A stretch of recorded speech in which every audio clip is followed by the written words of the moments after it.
Hi అండి, అందరు ఎలా ఉన్నారు? ఈరోజు నేను మీకు ఒట్టి తునకల కర్రీ చూపించబోతున్నాను. ఒట్టి తునకలు అంటే మరేమో కాదండి, మటన్ని ఒక వారం రోజుల పాటు ఎండబెడితే ఇలాగా అవుతాయి. వీటిని అయితే మధ్యలోకి ఇలా కట్ చేసుకోవాలి. ఇదైతే గొర్రెపోతు మటనేనండి. ఇంకా ఒక హాఫ్ కేజీ టమాటాలను అయితే తీసుకొని ఒక 2-3 పచ్చిమిర్చి, ఒక ఆనియన్ అయితే కట్ చేసి పెట్టుకున్నాను. ఇంకా గ్యాస్ అయితే ఆన్ చేసుకొని ఇలా ఈ కట్ చేసుకున్న ఒట్టి తునకలు ఉన్నాయి కదా, వీటిని అయితే బాగా ఫ్రై చేయాలండి. వీటిని ఇలా డ్రై రోస్ట్ చేయడం వల్ల వీటి మీద ఉన్న దుమ్ము, ధూళి, ఇంకా ఈగలు, దోమలు అన్నీ వాలుతుంటాయి కదా అండి, ఆ క్రిములన్నీ అయితే పోతాయి. ఇంకా ఇలా అయితే మంచిగా ఫ్రై అయిన తర్వాత ఒక బౌల్లో అయితే తీసుకోవాలి. తర్వాత వీటిని అయితే వాష్ చేసి మనం యూజ్ చేయాలండి. ఇంకా ఈ గిన్నెను కూడా అయితే మళ్ళీ ఒకసారి క్లీన్ చేసేసి పెట్టేశాను. ఇంకా దీంట్లో అయితే సరిపడే అంత ఆయిల్ వేసుకొని కట్ చేసి పెట్టుకున్న పచ్చిమిర్చి, ఆనియన్స్ కూడా వేసుకొని బాగా ఫ్రై చేయాలండి. ఇవైతే ఆయిల్లో మంచి కలర్ వచ్చేంత వరకు ఫ్రై అయిన తర్వాత వీటిలో అయితే ఫ్రెష్గా దంచేసుకున్న అల్లం వెల్లుల్లి పేస్ట్ ఒక స్పూన్ వేసానండి. ఇలా అల్లం వెల్లుల్లి పేస్ట్ తాలింపులో వేయడం వల్ల కర్రీ టేస్ట్ అయితే చాలా బాగుంటుందండి. ఇంకా ఇది కూడా అయితే ఆయిల్లో బాగా ఫ్రై అవ్వనివ్వండి. ఇలా ఫ్రై అయిన తర్వాత దీంట్లో 1/2 టీ స్పూన్ పసుపు కూడా వేయండి. ఇలా పసుపు కూడా వేసిన తర్వాత మొత్తం మంచిగా కలిపేసి ఫ్రై అవ్వనివ్వండి. ఇలా అల్లం వెల్లుల్లి పేస్ట్ ఇదంతా బాగా ఫ్రై అయిన తర్వాత ఇంకా దీంట్లో మనం వేయించి పెట్టుకున్న వట్టి తునకలు ఉన్నాయి కదండి, వీటిని కూడా బాగా వాష్ చేసుకొని వేసుకోవాలండి. వీటిని ఏం నానబెట్టాల్సిన అవసరం లేదండి.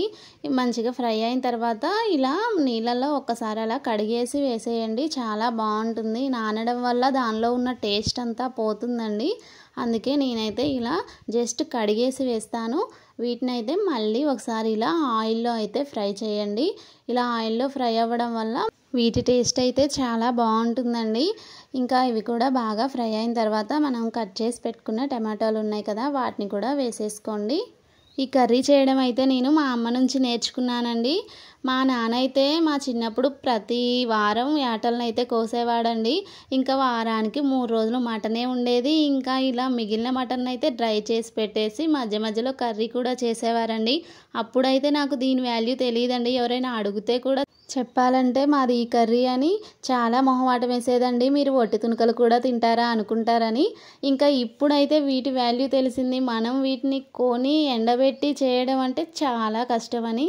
సరే ఇప్పుడైతే ఈ కర్రీ అయితే ఇలా మంచిగా రెడీ అవుతుందండి. ఒట్టి తునకల్లో ఇలా టమాటాలు వేసి బాగా ఉడికించడం వల్ల వీటి పులుపుదనం అంతా పట్టేసి చాలా బాగుంటుంది.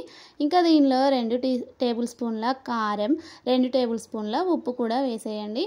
మీ టేస్ట్కి తగ్గట్టు అయితే మీరు వేసుకోండి. నేనైతే ఇంత వేసాను. ఇంకా దీన్ని కూడా అయితే కలిపేసేయండి. ఇలా కారం, ఉప్పు కూడా బాగా పట్టేంత వరకు ఫ్రై చేయండి.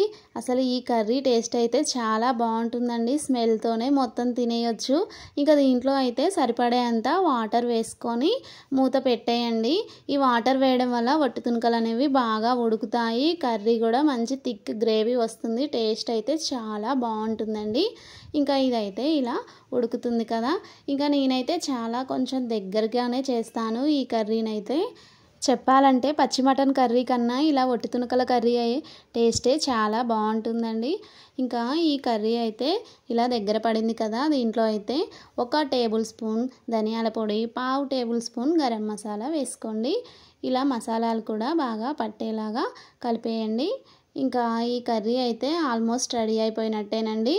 ఇంకా దీనిలో ఫైనల్గా అయితే కొత్తిమీర ఒకటి వేసేసి కలిపేసుకోవడమే. ఇలా కొత్తిమీరను కూడా వేసేసాక ఒక 2-3 నిమిషాలు ఉంచేసి కర్రీని అయితే ఆఫ్ చేసేసుకోవడమే. ఇంకా ఈ వీడియో కనుక మీకు నచ్చినట్లయితే ఒక లైక్ ఇవ్వండి.